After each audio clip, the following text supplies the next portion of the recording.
Hello, my name is Alex Reba, and for my final project, I selected FC Barcelona as the subject which I wanted to focus upon. Now, a specific sport, a sporting entity, or a sporting issue can be pretty vague within the sense that there's many different types of sporting entities and sporting issues within Spain. But FC Barcelona is easily one of those that are closest to my heart as a lifelong fan, but also as a team that truly has meant so much to so many people across the world, but especially in Catalonia. It's also so incredible how unique FC Barcelona is, whether it's from their unique club structure format or their incredibly detailed and rich history. Now, with FC Barcelona having such an incredible history and being a symbol of Catalonia and the Catalan separatist movement and the Catalan ideals and the Catalan way of life, I figured it would be interesting to see how, in this completely uncharted territory that is COVID-19 in the world during a pandemic, how that could relate to the current state of club affairs, which has put FC Barcelona in the headlines, and not for good reasons recently. In order to better understand this, I contacted Richard Fitzpatrick, a writer for Bleacher Report, and the individual who talked to us about his time spent around El Clasico, the famous rivalry between FC Barcelona and, of course, Real Madrid.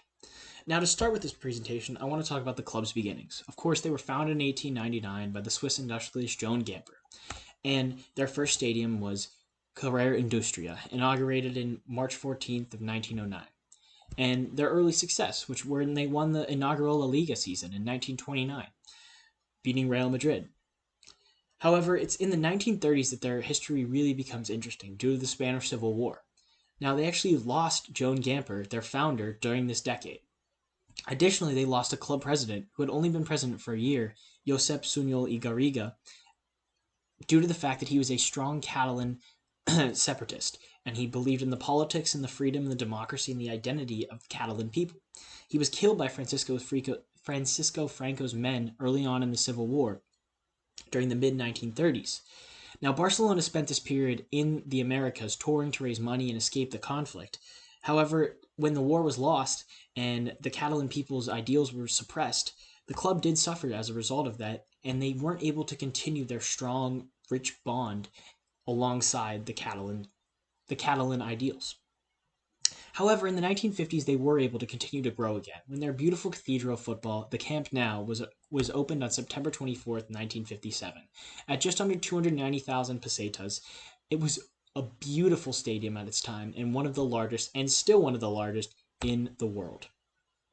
In the 1970s, the team really connected with Catalonia again, however, when Agustí Montal Costa won the 1969 club presidential elections and strongly believed in getting back in touch with the Catalan people and the Catalan way of life. His big signing of Johan Cruyff in 1973 also brought the on-field product to a new level not seen before by FC Barcelona. After the death of Francisco Franco in 1975, Señores could be seen for the first time, of course the Catalan flag, at the Camp Nou in December of 1975. At the same time, the Cant del Barça became the official club anthem for the 75th anniversary of the team, and the Catalan language, which it is sung in, became the official language of the team once again.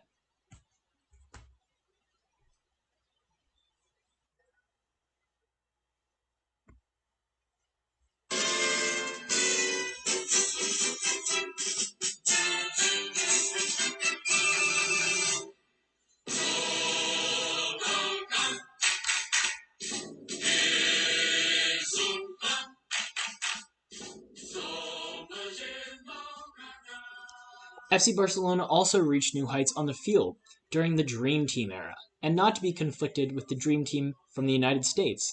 FC Barcelona had its own Dream Team, led by former player Johan Cruyff, who took them to their first ever European Cup title and a championship win in the 1992 European Cup title at Wembley Stadium. Additionally, from 1991 to 1994, the club reached new successes on the pitch in La Liga, winning consecutively 4 times thanks to Johan Cruyff's implementation of total football, tiki-taka. However, we have to look at a number of other factors that make FC Barcelona unique, such as the club structure. The club structure is a unique ownership model where the members themselves have most of the power. They elect board members of directors and a president whom they believe will look out for the best interest of the club and get them success. The current president, elected in 2015, Josep Maria Bartomeu, is going through a lot of difficult scenarios. Now, COVID 19, of course, which we'll talk about now, is one of the biggest ones. COVID 19, which really spread very quickly. Starting on January 31st, the first coronavirus patient in Spain was actually admitted.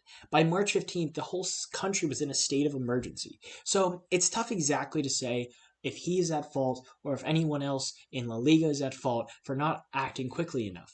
But that's one of the questions I wanted to ask Richard. But before I talk about that, I do want to just do a quick little deep dive into how COVID 19 has affected the fans of FC Barcelona. With the Champions League match being suspended, with all first team training being suspended, the museum facilities being suspended, FC Barcelona's only real connection to its fans has been through social media, where it's been featuring the heroes of the Barcelona in Barcelona and across the world who are Cules trying to do their best to social distance and to fight the outgrowth of this terrible, terrible disease. They featured players and teammates and even coaches like this one who have been doing their part to try and keep people entertained, keep people healthy, and keep people safe during a time of unrest across the world. However, when we look at FC Barcelona, we also need to understand that they may not have been quick enough in demanding that teams and games come to a halt. Certain owners across European football did call that and withheld their players from certain matches due to fears of coronavirus and the spread of it. When I asked Richard about this, he said yes, that there were mistakes made. That Atletico Madrid and Liverpool never should have played their Champions League match, and that the lockdown did take much too long for it to be initiated, and that is why Spain has been potentially one of the most hardest hit countries in the world. I mean, you can look back to some of the Champions League and Europa League games that are now considered as ground zeros for spreads in large clusters of the virus. The virus also has left a major financial strain on Barcelona, which was already in a tough time financially after last year when they actually had to borrow money in order to make transfers go through, and they used an emergency signing clause during this January transfer window to bring in Martin Braithwaite. The club's finances are very touchy and have gotten even worse now with the closure of their broadcast revenue, commercial revenue, and matchday revenue streams. They even considered implementing ERTE, which is a Spanish labor law that would have required their players to give up their salaries without their choosing. Now, after Messi talked amongst the players, he agreed to it without the need for the implementation of ERTE, with it keeping in mind the individuals who only make up about 6% of the finances for Barcelona, the everyday workers, in order to continue to see they get paid during this tough, difficult time. Had ERTE been implemented, they would have been declaring war, according to Richard, which is a very interesting part and starts to show some of the divide between the players and the management staff currently in the boardroom at FC Barcelona. Additionally, former legends such as Carlos Puyol, Xavi Hernandez, Ronald Koeman, and Johan Cruyff's son Jordi have all been extended offers to join the technical staff in recent years, but have decided not to join, potentially showing more proof as to why the boardroom may be in a state of unrest. Barcelona's finances have also been going through much of the same issues like I just mentioned.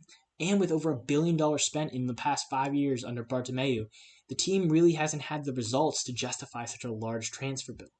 But the biggest problems have been around Emili Rosad recently, who's been making headlines after he just resigned alongside 5 other boardroom members and is being accused of corruption, embezzling money, and being linked to Barcagate. He's also saying that the club is just posturing when they say they'll press charges, but the club says they're very strongly set on pursuing criminal action against him.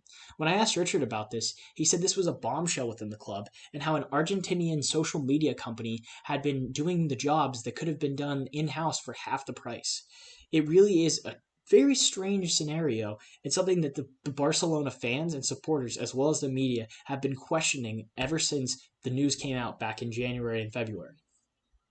Now, the craziest thing is Rasad's only been with the club since January and actually been tapped to be a predecessor. He tapped to be the predecessor of Bartomeu in the coming elections. So now the only question left is, where does FC Barcelona go from here? Well, like everything at FC Barcelona, it most likely will start and end with Lionel Messi, who's could be set to leave this summer after his contract expires. Well, I asked Richard, who said there's about a 2% chance on a good day that Lionel Messi would leave, which I would agree with.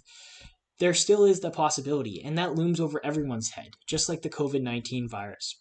However, despite that, COVID-19 has produced a very scary time for Cuelers and fans alike. So FC Barcelona has recently released a video to try and settle and show that this is a united fight among all their fans, once again showing that FC Barcelona, despite all of the disarray surrounding the team currently, is committed to its fans and committed to being a club set for the future and set to tackling this virus. I'll end with this video. Thank you for listening.